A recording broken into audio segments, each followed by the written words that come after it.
Capacitação. Esse é o tema de hoje, hein? Bora varejar?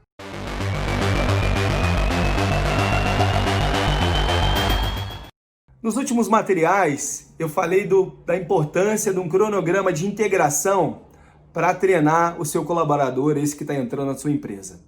Se você tiver dúvidas, é só procurar lá nos meus materiais de GTV. Hoje, eu vou falar dos erros mais comuns no processo de capacitação. Vamos lá. Erro número 1 e crasso, determinante se você vai fazer com que esse colaborador aprenda ou não, tá? Quebre o gelo antes de começar a falar de capacitação. Se interesse pela pessoa antes de começar a falar qualquer coisa. As pessoas não se conhecem, não existe ainda uma relação de confiança e não existe ainda uma abertura para aprendizado. Para você aprender, você tem que estar interessado. Para você ter interesse, você tem que criar primeiro uma relação de troca. Então é muito comum os gestores, os treinadores começarem a ensinar, sem sequer rolar uma química, uma relação de troca. Então, antes de tudo, se interesse pela pessoa, converse com a pessoa, de onde ela veio, qual o histórico dela, qual o passado dela, quais as dificuldades dela, quais os sonhos dela para o futuro. Isso vai te dar uma boa abertura, isso vai te dar um bom início para você começar esse processo de capacitação. Segundo erro muito comum é falar e não validar.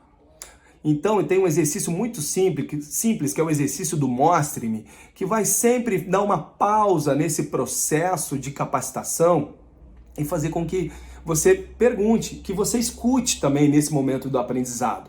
Então, é sempre importante perguntar, e aí, como está? Está entendendo? Fala para mim o que você entendeu, para que vocês tornem esse processo de capacitação não uma palestra, mas uma troca. E é impressionante, quando você está ensinando, você ao mesmo tempo está aprendendo e está validando aquele teu conhecimento. Então, sempre é um momento de aprendizado, né? E o terceiro erro crasso na capacitação é acreditar que só esse processo foi o bastante para que essa pessoa esteja 100% na tua empresa. Tem líderes que dão um treinamento de vendas e acham que o cara já entendeu tudo e que ele sempre vai sair dali dominando tudo. Tem líderes que fazem um processo de integração e acreditam que essa pessoa vai absorver 100% do material. Isso é insano, isso não acontece. Então, o treinamento, ele é constituído em pautas, palestras, em workshops, mas ele também é constituído na prática. A maioria das pessoas aprendem mais na prática. Isso que faz você exercitar aquele aprendizado daquela sala, daquele lugar, daquela reunião. Então, não acredite que apenas os treinamentos serão o bastante para fazer a pessoa dominar aquele exercício. Então, a dica número 3 é pratique com ele. E o melhor, seja o exemplo. Porque um líder que só fala e não faz, não treina ninguém. Então, se você gostou desse material, compartilhe com alguém, pratique esse exercício. Um abraço.